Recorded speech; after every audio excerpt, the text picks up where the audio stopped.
Russia reportedly wants its Cold War aircraft carrier back from China. Even though there's no overt ideological alignment, Beijing and Moscow currently enjoy the best relations since the late 1950s. While China and Russia have no formal alliance, the two countries do have an informal agreement to coordinate diplomatic and economic moves. Yet, as the two authoritarian nations are strengthening political, economic, and military ties, the relationship has become more imbalanced in China's favor. Moscow has also become more beholden to Beijing than it was prior to its invasion of Ukraine.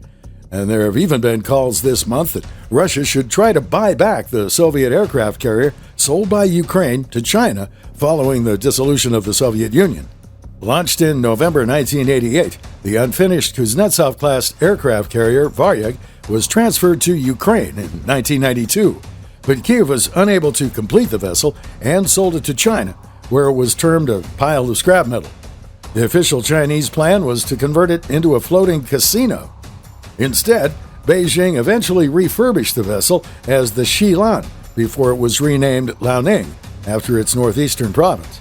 Completed in 2012, the Type 001 allowed the People's Liberation Army Navy to begin its first carrier program, leading to the development of the domestically built Type 002 Shandong, while last year China launched a third and even larger carrier, the Type 003 Fujian. Last week, Sergei Karganov, the first deputy chairman of the Committee of the State Duma of the Federal Assembly of the Russian Federation on Development of the Far East and Arctic, proposed that Moscow should seek to buy back the carrier for service in the Black Sea. After the collapse of the country, Ukraine preferred to sell it, in fact, for a few bottles of vodka at the price of scrap metal. Given the current situation, I propose to buy the ship from China, give it the name of the founder of the Liberal Democratic Party, Vladimir Zhirinovsky, and make it the flagship of the Black Sea Fleet. Kurganov, a member of the Liberal Democratic Party of Russia, told Russian state media on Friday.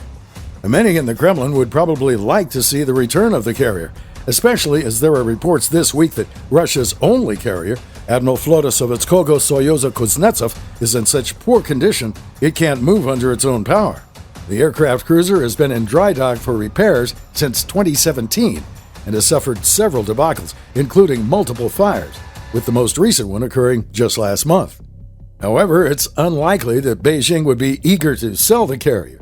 It was originally classified as a training ship to allow the People's Liberation Army Navy to experiment, train, and gain familiarity with aircraft carrier operations. But following upgrades that were completed in late 2018, Chinese state media announced that the ship would shift to a combat role. The Liaoning Carrier Strike Group has recently been operating in the East China Sea. Perhaps Moscow could turn to New Delhi, which continues to operate the INS Vikramaditya. A modified Kiev-class aircraft carrier was originally built as the Baku for the Soviet Navy. She later served with the Russian Navy as the Admiral Gorshkov before being transferred to India in 2004. That ship has also suffered from numerous problems, and some experts have suggested that India would likely be happy to get its money back and sell it back to Moscow. Perhaps now is the time to make a deal, especially as the first domestically built Indian carrier also entered service last year.